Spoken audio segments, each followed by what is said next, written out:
right, well, I got it. what's up, everybody? It's OG Bam back with the Crashout Tuesday. I got the reigning undisputed Crashout champion. Why do I do this shit every week? Wago, and I got the intercontinental title holder Jay the Kid. What the fuck? I'll take it. Thank you. I will take it. As y'all can tell, this week's episode really gonna be surrounded around Monday Night Raw. You know, some wrestling things, stuff that I don't watch on the norm. However, we got some news about that coming out. The first fucking thing. Also, I am gonna try to incorporate videos into this, like for the edit, for people to actually see what we're talking about.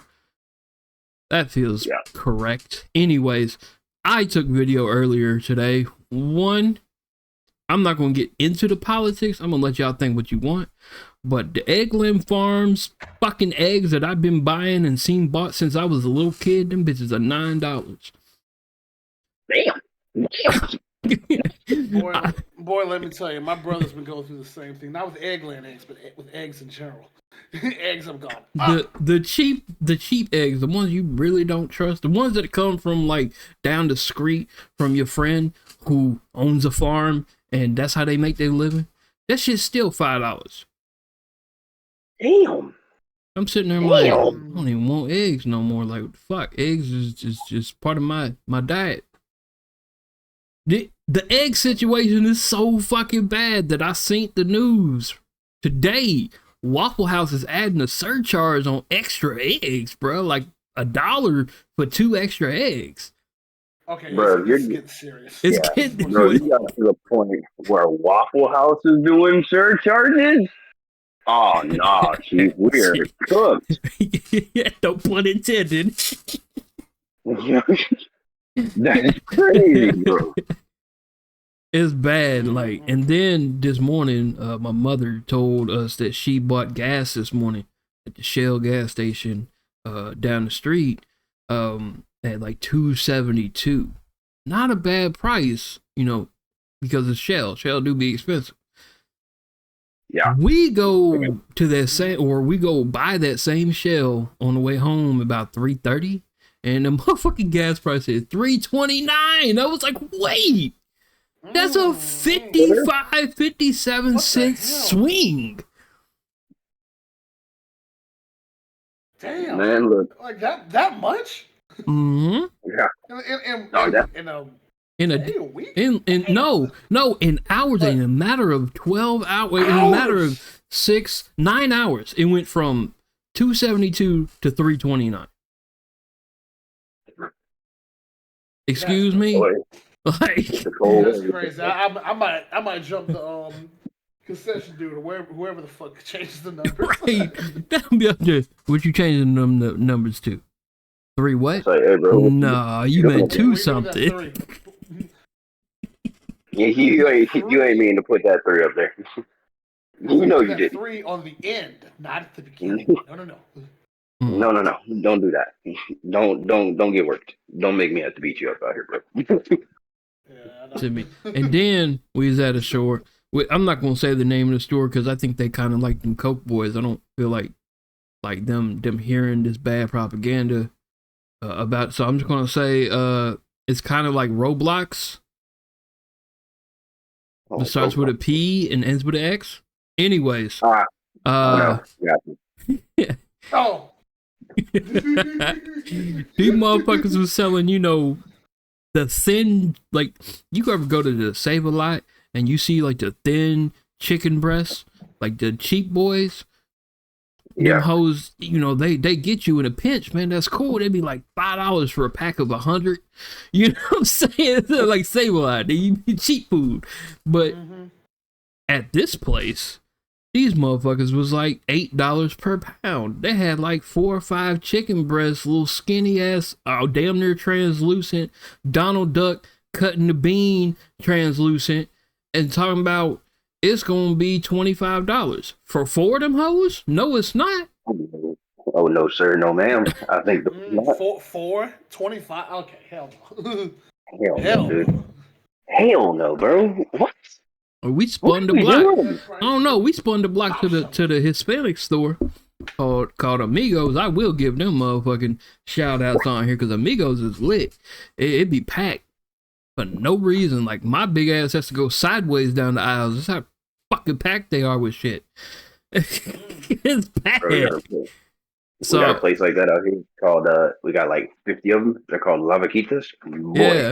Yeah. They look like corner stores, but they have as much bullshit in it as supermarkets. I'm trying to tell you, and at better prices. But damn sure, we went and they had a pack of 28 chicken breasts sliced. Them shits was juicy looking, and them bitches cost a whole $12. See, out here, whenever you go to a Lavaquita or something like that, they don't even sell. You got to order that shit by the kilo, so you can't even order it. And they do that shit on the metric system, and it's and bruh, when I'm telling you, stores like that, bruh, when I'm telling you, you can get a whole bag.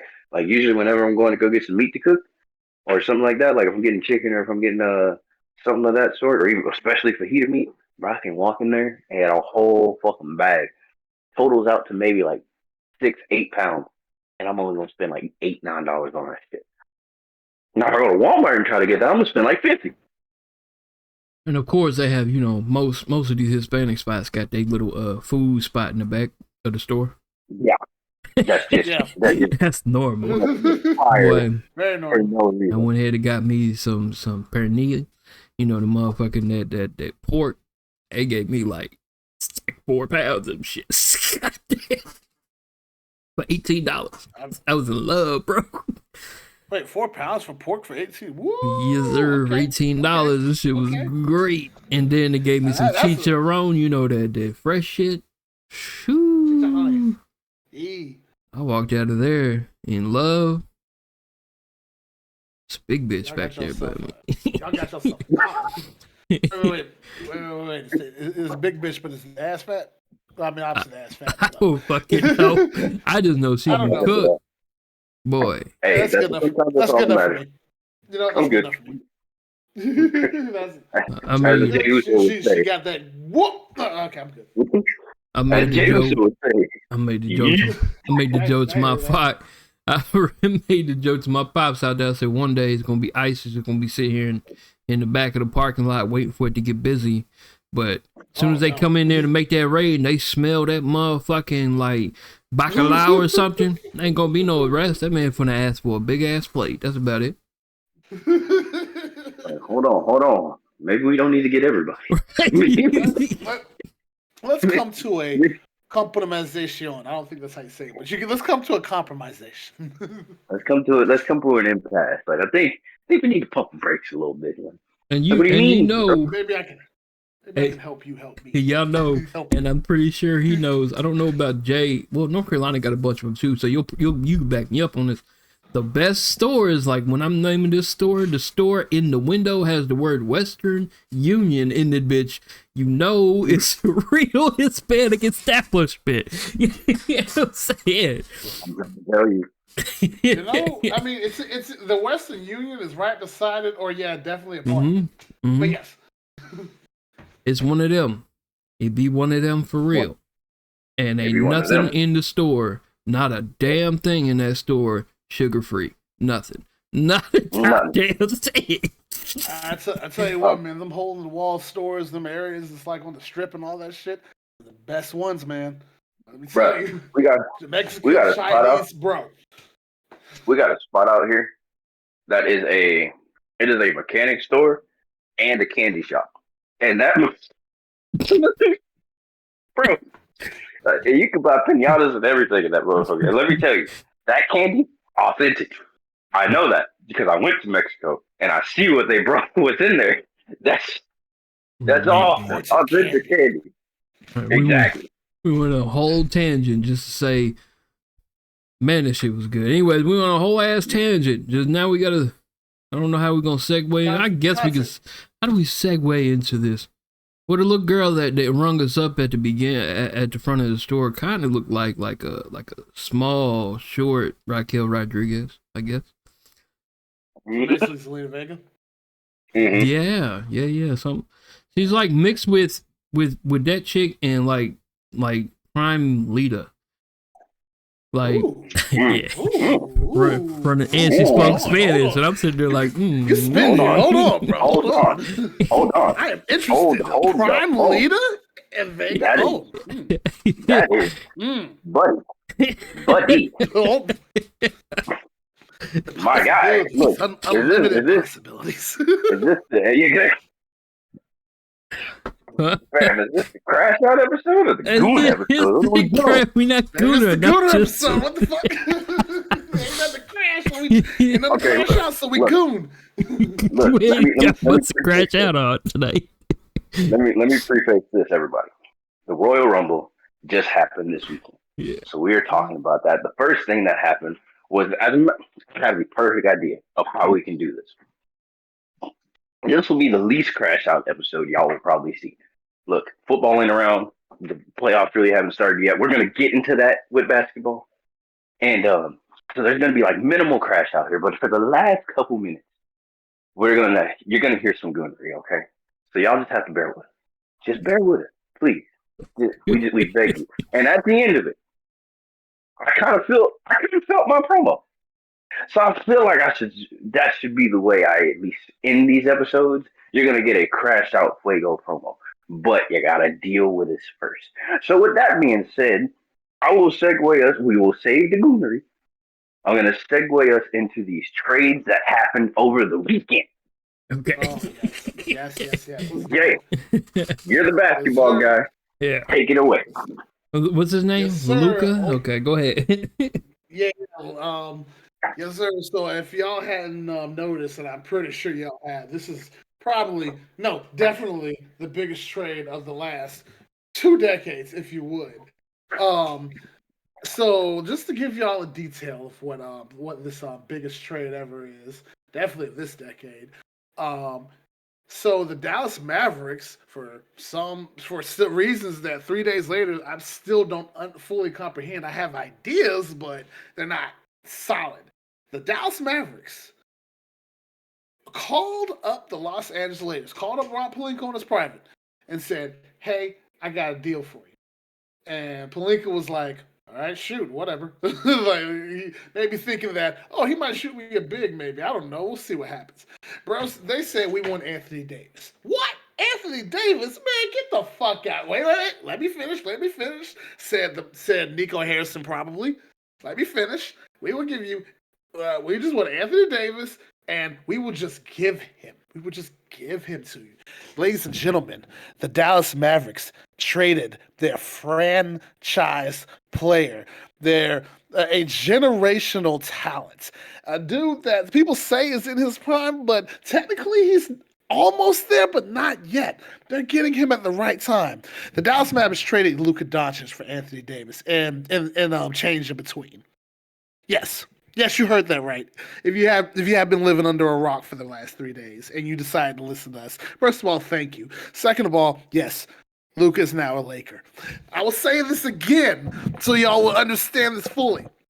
Luka Doncic, El Matador, the young bull, Luka Magic, whatever you want to call him, literally the best point guard I might see in the NBA when it comes to like fundamentally like helping the team on his own to win by doing basically stuff that LeBron would do, drop triple doubles in order to get everybody involved. That's a point guard. That's Luka. Dallas traded him. What? Yep. Let me tell you something before I let you go, Fuego. I'm just gonna tell you how I found out real quick. When this happened, boy, let me tell you, that trade happened, and I saw it from when I last saw Discord. That trade happened 15 minutes after I fell asleep. It was like 11:45 my time. It was like earlier other people's time, especially out in LA. Boy, if I had stayed up 15 minutes, I probably wouldn't have slept for like 2 to 3 hours from that. But yeah, I woke up the next morning. I went to the bathroom, grabbed my phone, like do what I normally do, and I pull up Twitter. I see some shit from Shams that says what the trade was, and I'm like, the fuck. And I'm halfway asleep, but I'm thinking, this shit fake. This Twitter's on some bullshit. I'm just gonna keep scrolling. I keep scrolling. Shit gets worse and worse and worse until I see Sham that says, yes, this is real. This is happening. I'm like, that's when I fully woke up. I was like, hold on. What the fuck? Hold on. So I started looking for shit that makes real. I was like, let me see if there's a video or something. I mean, apparently this happened last night, and as soon as I say that, the ESPN video came up and Sham just confirmed it. And now I'm just like, why? What? And me, I rock with the Lakers. I kind of have two teams, the home team and the Laker team for Kobe reasons, and I stuck around. So I'm actually really happy that one of my favorite point guards, especially now in this time year, Luka Doncic is on the Lakers. I'm really happy about that. But at the same time, I still, and like I said before, I'm still to this day confused as to why the fuck would the Dallas Mavericks, who just went to a finals appearance against, let it be the OP Boston Celtics, but no one was beating them that. No one was beating them niggas. The fact that Luka got there and they built up that team, it looked like they could easily make a run. Hell, near the end of last year, they made a crazy run from like 8th to like 4th. That's how they got there. They were rolling. Why the fuck would you give up your franchise player? Your young talent that's just entering his prime to a team that basically has won the lottery in picking up superstar players that teams didn't want. Shaq, Pau Gasol, LeBron. Feeling Dwight Howard sorta, kinda, but filling spots. Lakers got lucky, and really for the past couple times they haven't had that many championships. But I mean, outside of Kobe, but they've had enough. They've had enough clout of that. And y'all traded him to the Lakers. That's just crazy. Unfathomable. Go ahead, Fuego. I've talked long enough.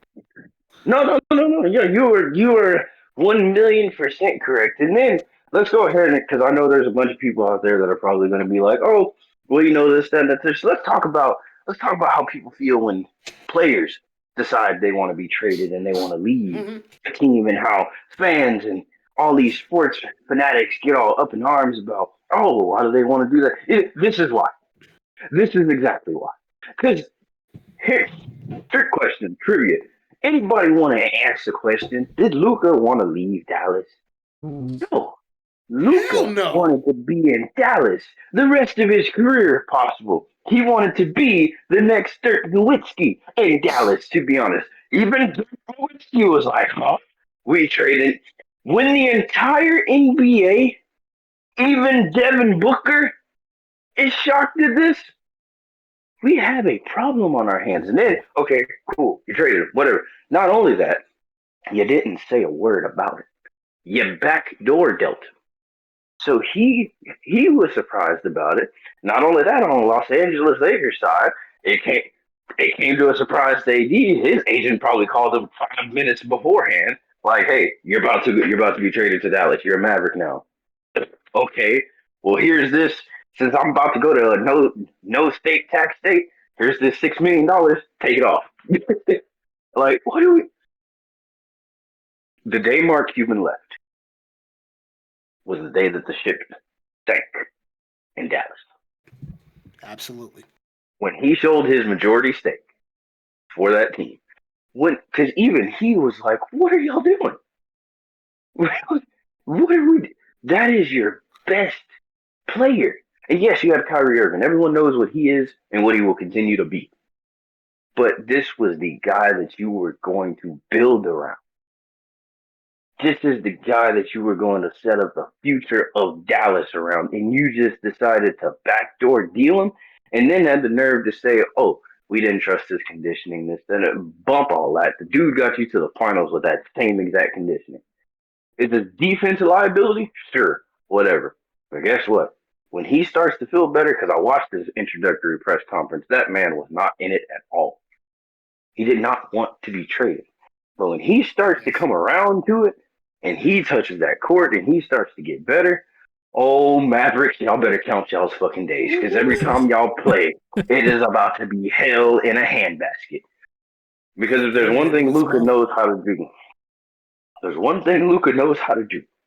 watch any game against Devin Booker, and that will tell you what he is. Watch any game against Rudy Gobert, and that will tell you what he is capable of. He is about to make life a living hell for Dallas for the next however many years.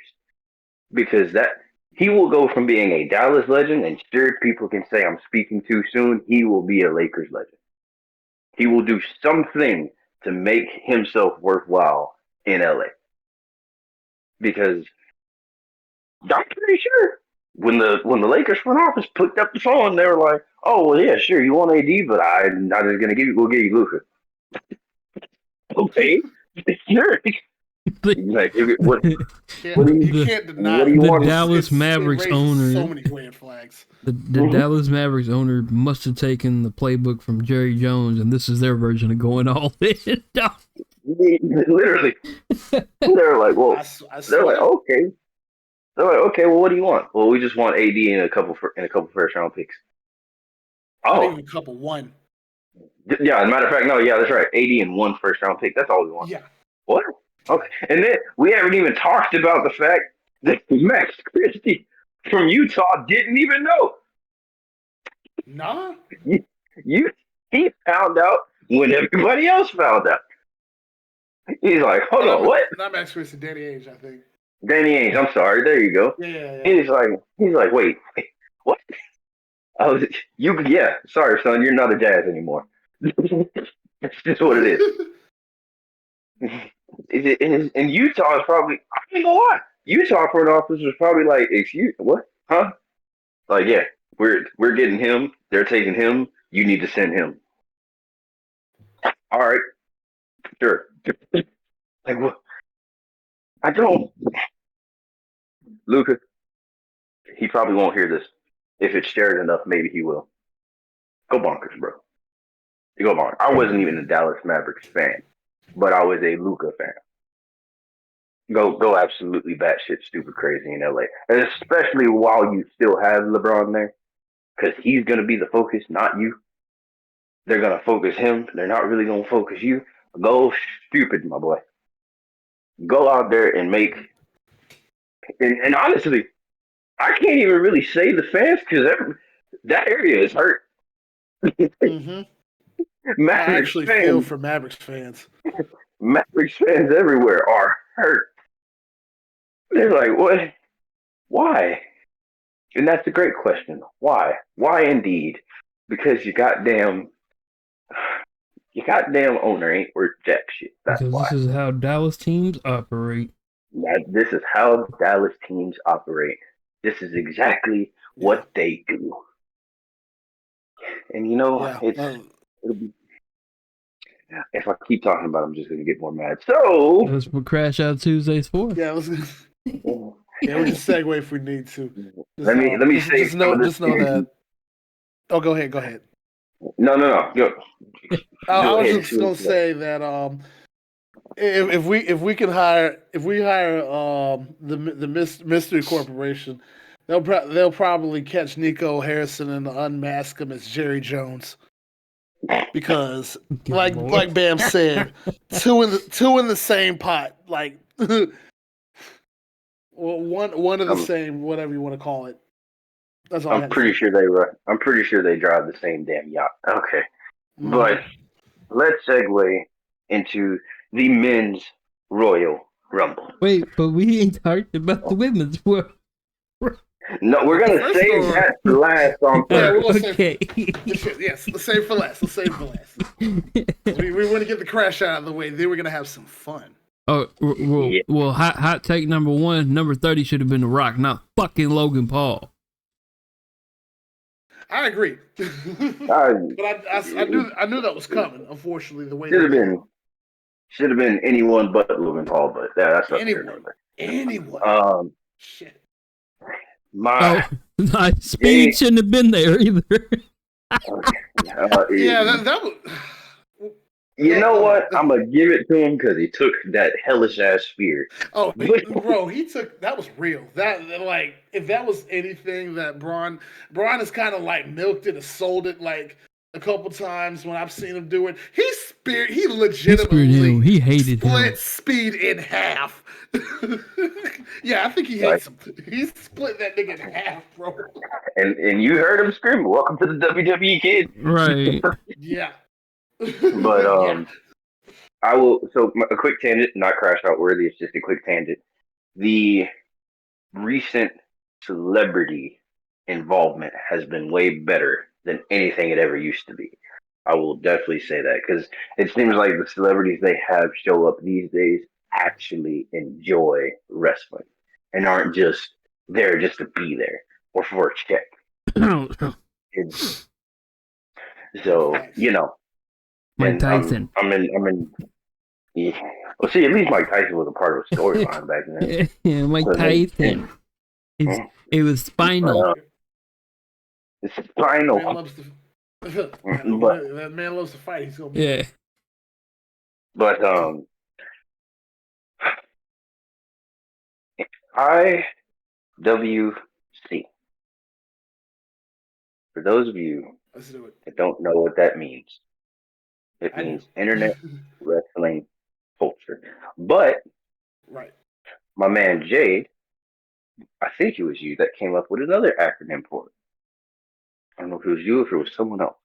And it was really good, and I can't remember it right now. But it was really, really, really, really, really, really, really good. But I'll save it for when I remember. Okay. You people, and I mean you people, are the most ungrateful, unsatisfiable, ridiculous outlook people I have ever met in my entire life. How do you go from saying WWE? No, hold on, I gotta use the right voice. WWE never pushes anybody. They're always using the same people. They don't ever want to give other stars a chance. This guy's so over, why don't we push him? So when they do it, well, why did they give him the win? Why did they give James? I hate you people. And I mean this with all of I dislike all of you. Because you are given what you want. And you basically say, no, I don't want that anymore. You're like a pubescent child in a candy store who will throw a fit. And I can use this example because I have a 6-year-old who will throw a fit about something they can't have. And when you're caved into and you finally get it, I don't want that anymore. Why are you people like this? Bam! Do me a favor. Say you people. You people. It sounds better when he says it. Why are y'all like this? What was that? Tag me in for racism.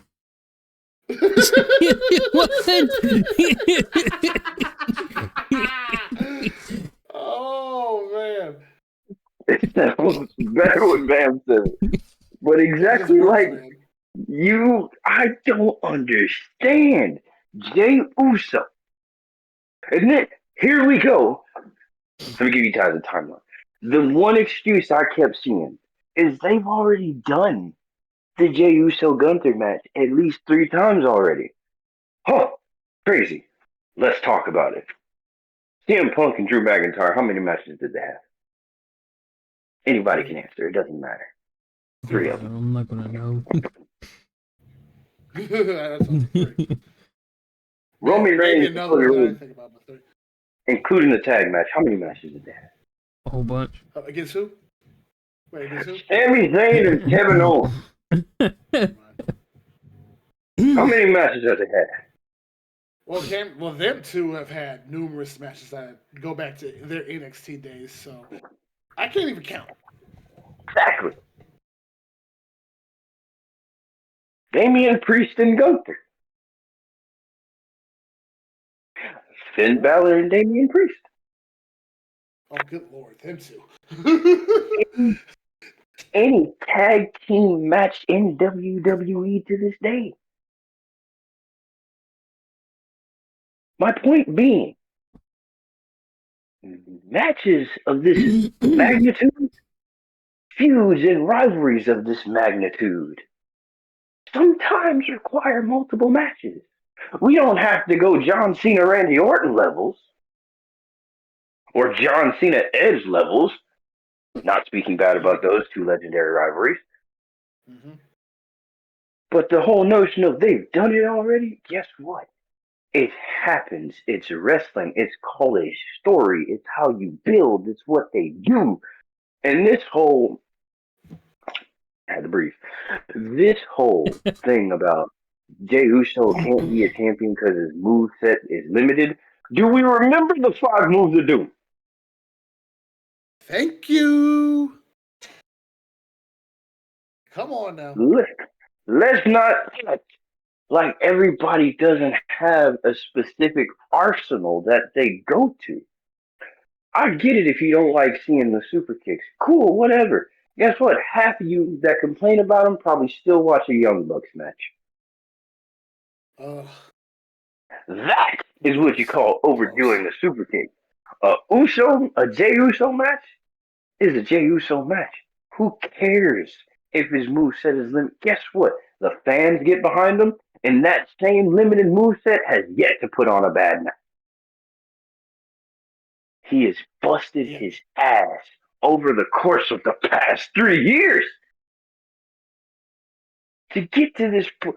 The man was considered nothing more than a tag team wrestler just 5 years ago. He does the bloodline story, becomes the right-hand man to Roman Reigns, gets the moniker of main event Jey Uso, goes on to win the Andre the Giant, I can't even talk about it. Andre the Giant Memorial Battle Royal. I don't fucking know what it's called. It's that shit that they do in Saudi. Right. Goes on to be a pivotal part of the breakup of the bloodline. Goes to Raw and becomes the most over superstar in WWE. How over, y'all may ask? I'll give you an answer. CM Punk came back and he is outselling CM Punk in merch. We've been calling for CM Punk for 10 years. That's how over he is. And a lot of y'all are over here saying, oh, why would we push someone just because they're over? Because that's what you dumbasses asked for. The point of someone being over is to they've noticed, they've been recognized, the fans, the true fans, understand what they're doing, and they push them. They push. You know what a push is? Mm-hmm. And like I said, I like to go back to 2009 Jeff Hardy. A lot of people were like, oh, well, he was already over. Been 5 years in the making for Jey Uso. He's been over for 5 years now. Because I don't know if you people remember this or not. For those first couple years, everyone was begging for him to turn on Roman. Mm-hmm. He was the one we looked at to be like, you can end this. You could be the one to break it down. And he did it. And he had great matches and almost won that World Heavyweight title off of Roman. Boom, he wins the Intercontinental Championship. Doesn't have the reign we want, but we didn't expect him to beat Braun Breaker. All right, come on. Now he backdoors and he wins the Royal Rumble. And we all know he's going to face Gunther. And guess what? A lot of you people, oh, Gunther's going to do this. That's the point of a great heel. He's supposed to make you feel like Jey doesn't stand a chance. Yeah. Because when he does win, here's the difference between the internet wrestling culture and the people that sit in the stands. You go and listen to that pop when Jey Uso won, especially if you listen to anybody's phone recording. WWE knew what they did, and they did it right. Perfect example of a David versus Goliath. This is what this would be: Jay versus Gunther, Brock versus Cody. Yep. Yeah. Exactly. Yeah, basically. Like Not the same story, but the same like body build and things like that. Yeah. And it's because guess what? When and if Jey Uso wins at WrestleMania, I guarantee the roof is gonna blow off that place. Well, yeah, absolutely. I mean, if you, everybody was like people. There was a ton of people disliking the videos and complaining about like you said. We go to Monday Night Raw two nights later. Everybody's bumping, bro. Everybody's bumping, doing the ooze and everything. To a point where the crowd asks for it again, and Jay looked at the camera and said, "Hey, yo, can I start again?" They started again. That the crowd like, how do you go from one more time? It's just me. Come on, bro. The crowd literally said one more time to an entrance. And they did it. You can't like that is so much. That is so much pop over. Not heat, but well, yeah. That is so much crowd support and all that from like the past from like the past couple of years that he's been working on. Like, how could you not believe that he was the right decision? I've seen a bunch of people say like look, I personally thought CM Punk was gonna win. I thought they were going to do all that, and when he got eliminated and it went down to basically John Cena and Jey Uso, I was so more than elated because I would have been overjoyed at any decision. But for some reason, something just told me I wanted Jey a little more because he needed that moment more than John. Yeah, I said it. Jey Uso needed that moment more than John Cena. But John Cena, we want him to get a 17th title. He will get that title at some point before he retires. So shut the fuck up and calm the fuck down. It's coming through, bro. Relax. And it doesn't have to be at Mania, by the way. But we want it to be at Mania. So shut up. John Cena's winning the title does not have to be a Mania match. It don't have to be a main event match. It'd be cool as a main event match, but it don't have to be. This is Jey Uso's moment that everybody has been waiting for the longest time, and now that it gets here, you don't want it. You don't want it no more because it's too predictable. But it's Cena's farewell tour. You know what's so crazy? What's so crazy? You know what's just as big, almost as big? They call it the WrestleMania of the summer. That's also tonight this year. SummerSlam? Yes, sir. SummerSlam. It's almost like there's another place Cena could win that 17th world title. Come on now. Or he could do what a few other people in WrestleMania history have done, the ones that were favored on their farewell tour to win, and turn around and they got retired by losing to the new guy. Jey Uso being the new guy. But yeah. I mean that's putting bro over. Like John, man, that's usually how it actually occurred in the past. Is who redacted Hogan? He lost to. Rock. I think it was before that. The Ultimate Warrior. Oh yeah. You know, things like that. Cena and somebody. I'm just trying to put it in y'all's heads because y'all know. You can pull from the archives. But that's usually how it goes. It's that Cena doesn't need to win. He needs to hand the torch off. You know. He doesn't. He doesn't have to win. Because the thing is, he's going to win another match. He's going to win another title. Like, I mean, one of the greatest stories would have been Undertaker's undefeated streak. That would have been cool for him to retire on. But they didn't roll that way. They went with, stupid ass Brock Lesnar beating him. Make him 21-1. There's a lot of ways that match could have went better. There's a lot of ways that booking could have went better, but we're not going to get into that. My God. Yeah. Jay was the right choice. I don't give a damn, and everybody crowd still dump Bump of the Oos proves that. Like, I mean, that's really all I gotta say about it. We go get to WrestleMania, and y'all go get that Gunther match for the third time, and as soon as Jay hoists up that belt, it's going to blow the roof off of Vegas, bro. Like literally, whatever's over in the city of Las Vegas, it's gonna blow it up. Like the whole country's gonna hear. It's just me, Oos. That's it.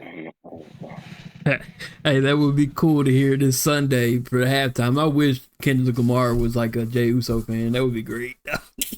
Oh, that would bump, bro. If Shake came out and Kendrick Lamar, man. But anyway, enough about. Let's get to some positives. And bam, I'm gonna hand the keys over to you. Because that's not a good thing. I know, but you haven't really had much to say today. So for this moment of gooning, my friends, listeners, viewers, all of the above, bam, take us into the Women's Royal Rumble. I didn't watch the Women's Royal Rumble. The problem here is just I saw that secondhand. I saw Alexa Bliss secondhand and was like, some things can happen. That's about all I said, But two, I don't goon. I'm too old to goon. I'm a gentleman. So we could talk about the Women's Royal Rumble, or we could just talk about Raquel, Liv, and Alexa Bliss. But we can't put this on YouTube if I just went ahead and did that. I didn't watch the Women's Royal Rumble. Y'all would have to fill me in with certain things, but I just wanted to goon over, this little crazy bitch that popped up on my feed one day, where I saw pigtails and like a little leather skirt, and I was sitting there drooling, like, I don't drool. What the fuck is going on here? I was like, hey. Drool is crazy. But listen, Bam, I'm gonna make it easier for you.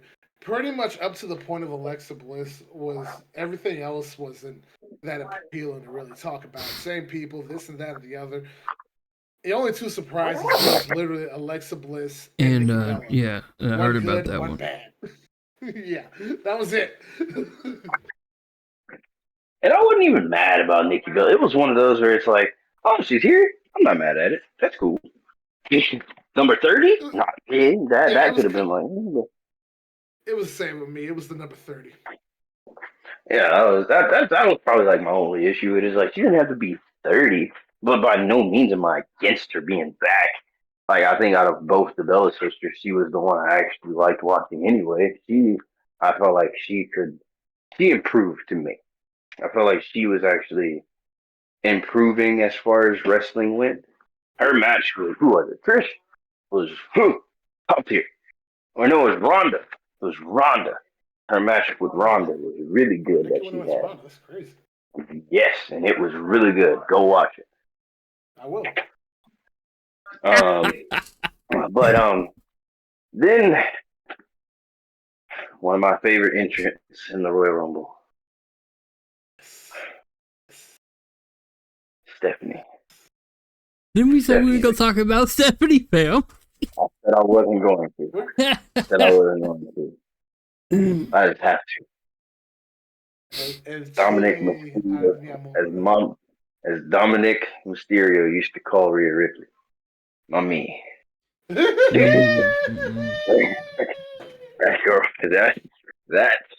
right there is 100%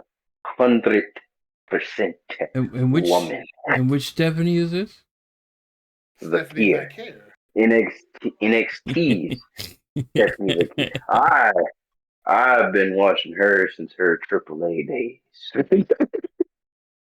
Stephanie the Kia. So when they announced her to WWE, I don't watch NXT very often, but her debut, I watched that. I had and to that, check it out too. and as far as the women's Royal Rumble goes, I also like the fact that Julia was there. I also love the fact Yeah, that yes. Roxanne Perez lasted all the way to the final two. Oh God, I forgot to mention that. But yeah, NXT showed out. But other than that, I really have not much to say about the women's Royal Rumble outside of the fact that there were moments that were like, but it was a good Rumble. Then we got to the ending, and before anybody says anything, I love the fact that Charlotte is back. I honestly missed having her. She doesn't put on bad matches, nothing like She's that. she's a good storyteller. She's a good wrestler. It's just that what I sent you in the text messages, that's 100% what she's built like, bro. And it's like, bruh, she didn't have to win the Rumble to get the Tiffany match. no, she didn't.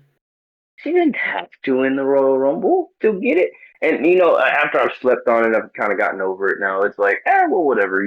People do what they do, and I'm not gonna make a big deal out of it because, however they choose to go the route of who challenges Rhea Ripley, I know will still be good because everybody and their mom, once Tiffany won, everyone said Tiffany versus Charlotte.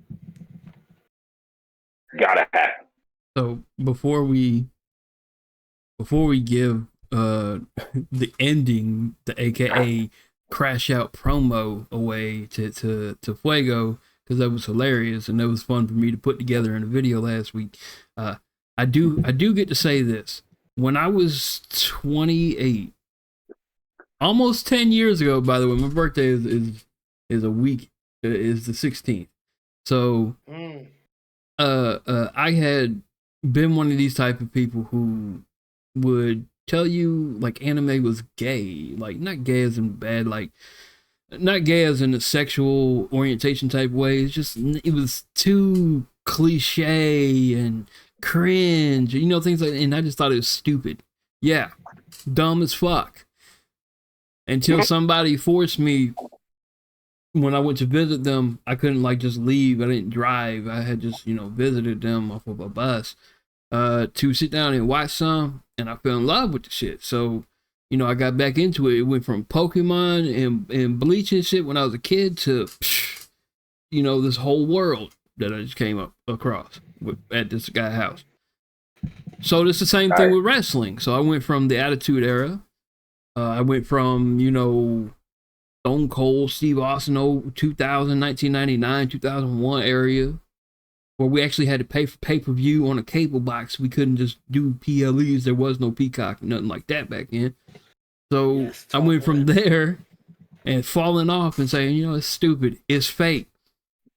I understand when I say it's fake, there are elements that are real. We don't have to get into that. It's just a story. It's just cool. The fucking person that got me to get right back into it to where I'm actually putting it on and putting effort in on shows like Crashout Tuesday is Penta. Yep.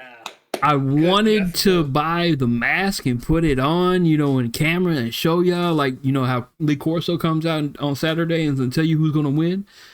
But them bitches are $75, and I ain't gonna do all that. Not yet. So Penta got me back into WWE. I'm still not watching SmackDown or nothing like that. I'm still not, but I'm getting there. It takes time. These things take time. So Crashout Tuesday will expand. The website should expand. And because I'm now, the host is now back into wrestling, I can actually tell my two panelists / co-hosts here, Jay and Fuego, that one day in the next week or two, we'll have a Triple P guest over for Crashout. We all know how they crash out on wrestling. So, yeah. Absolutely. So we'll probably have Ty or Guy or both over here for an episode for that. But I wish we could use Linkin Park. It would be great. I'm Michael Bay, and this is Crashout Fuego's promos. Whenever he gets back, he can do his promo for next week, which by the way, next week will be we're probably going to crash out over the fucking Super Bowl. The Super Bowl. I made my prediction last year, when the shooting happened at the parade in Kansas City for that Super Bowl win. It was a horrible tragedy. It was, but opportunity arises with tragedy, and I said there on that day they're probably going to win the following year. What a story it would be. We're going to figure that out on Sunday. Take it away, Crashout Fuego. Today's Crashout promo is brought to you by the non-existent Popeyes in my area. Don't understand the lore behind that, just go watch. Last week's episode 3. This promo is brought is for you, internet wrestling culture. You fickle human beings. Understand something. No one cares about your opinion. No one cares about your thoughts. No one cares about your Twitter fingers, your sweaty wristbands, or whatever else it is that you like to sit there and complain about and complain with, that you just yap and yap and yap. No one cares. At the end of the day, the internet wrestling culture is just as fake as the app you post on. No one cares about. They not like us. They're not like us. No one cares about what you think about the Royal Rumble. No one cares about what you think about Jey Uso. Nobody cares. Because at the end of the day, all you are is just a person who sits behind their computer, types some stuff in, and complains. You're the same person who goes to a show, pays all that money just to bitch and moan about something. Nobody cares about you, about your thoughts, about your feelings, about anything you as an internet wrestling culture person has to say. So take your opinion, however deep you want to take it, and shove it as far up the crevice of your ass as you can fit it. Nobody cares. And you can coin it to Crashout Fuego. I said it. I meant it. I'm standing on it. Nobody cares. Send us out, fam. I mean, like I said, they not like us. They not like us. They not like us. I am OG Bam. That's the undisputed Crashout champion, Fuego, and the Intercontinental title holder, Jada Kid. They're not like us. Deuces.